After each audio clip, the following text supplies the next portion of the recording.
Hello, જય શ્રી કૃષ્ણ. કેમ છો બધા? આશા રાખું છું કે બધા મજામાં હશો. તો આજે આપણે બનાવીશું ઢોકળીનું શાક, એકદમ કાઠિયાવાડી સ્વાદમાં. તો ચાલો રેસીપી શરૂ કરીએ. તો પહેલાં આપણે ઢોકળી બનાવી લઈશું. તો તેના માટે મેં અહીં એક તપેલું લીધું છે અને એમાં હવે આપણે તેલ નાખશું 2 થી 3 ચમચી. હવે આપણું તેલ ગરમ થઈ જાય એટલે અડધી ચમચી જીરું અને હિંગ અને અડધી ચમચી હળદર નાખી અને તેમાં આપણે પાણીથી વઘાર કરશું. આ રીતના 1 થી 1.5 ગ્લાસ જેટલું મેં પાણી લીધું છે.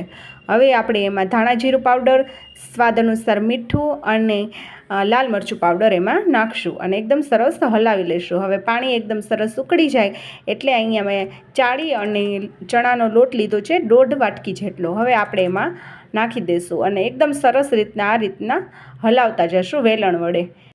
આ રીતના વેલણ વડે આપણે ઢોકળીનો લોટ એકદમ સરસ હલાવશું, જેથી કરીને આપણે એમાં ગાંઠા પણ નહીં પડે અને ઢોકળી એકદમ સરસ આપણી તૈયાર થશે. આ રીતના હવે આપણે તેમને ઢાંકી અને ખાલી 1 મિનિટ માટે જરાક લોટને કૂક થવા દઈશું.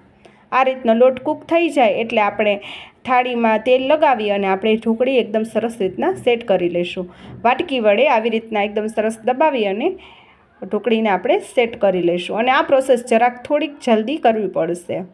હવે આપણે 2 મિનિટ પછી આપણું ઢોકળી ઠંડી થઈ જાય એટલે આપણે એમાં નાના મોટા જે રીતના પીસ જોતા હોય એ રીતના આપણે ઢોકળીના સરસ રીતના પીસ કરી લઈશું. મેં અહીં આ રીતના પીસ તૈયાર કર્યા છે. હવે આપણે શાકનો વઘાર કરી લઈશું. તો તેના માટે મેં કઢાઈમાં 5 થી 6 ચમચી જેટલું તેલ લીધું છે.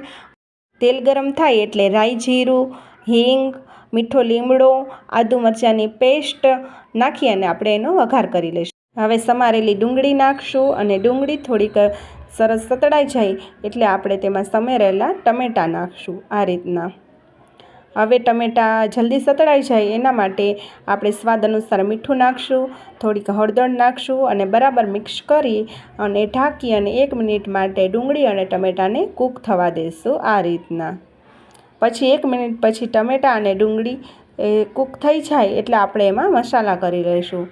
ધાણા જીરું પાવડર, લાલ મરચું પાવડર, તમારે જે રીતની તીખાશ જોતી હોય એવી રીતના, અને ખાંડેલી લસણવાળી ચટણી નાખશું અને આપણે એકદમ સરસ મિક્સ કરી અને બધા મસાલા એકદમ સરસ સાતળી લઈશું.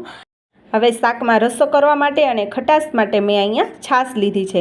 તમે એની જગ્યાએ પાણી નાખી અને લીંબુ નાખી અને શાકમાં ખટાશ આપી શકો છો, પણ છાશ નાખવાથી આપણી ઢોકળીના સ્વાદ એકદમ સરસ આવશે.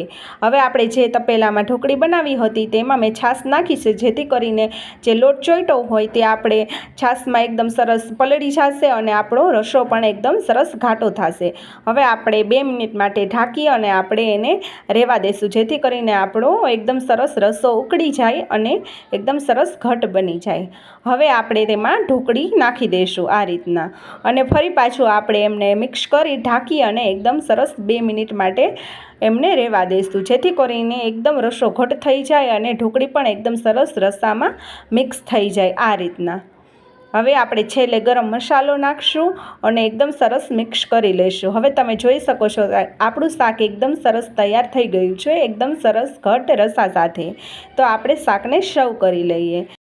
અહીં મેં શાકને રોટલા સાથે સર્વ કર્યું છે. તેની જગ્યાએ તમે રોટલી અને પરોઠા સાથે પણ સર્વ કરી શકો, પણ અસલ કાઠિયાવાડી ઢોકળીનો સ્વાદ તો રોટલા સાથે જ આવે છે, એકદમ દેશી ભાણું. તો તૈયાર છે આપણી કાઠિયાવાડી ઢોકળીનું શાક. તો તમે પણ આ રીતે એકવાર જરૂરથી ટ્રાય કરજો. જો તમને મારા રેસીપીના વિડીયો ગમ્યા હોય તો વિડીયોને એક લાઇક અને ચેનલને સબસ્ક્રાઈબ જરૂરથી કરજો.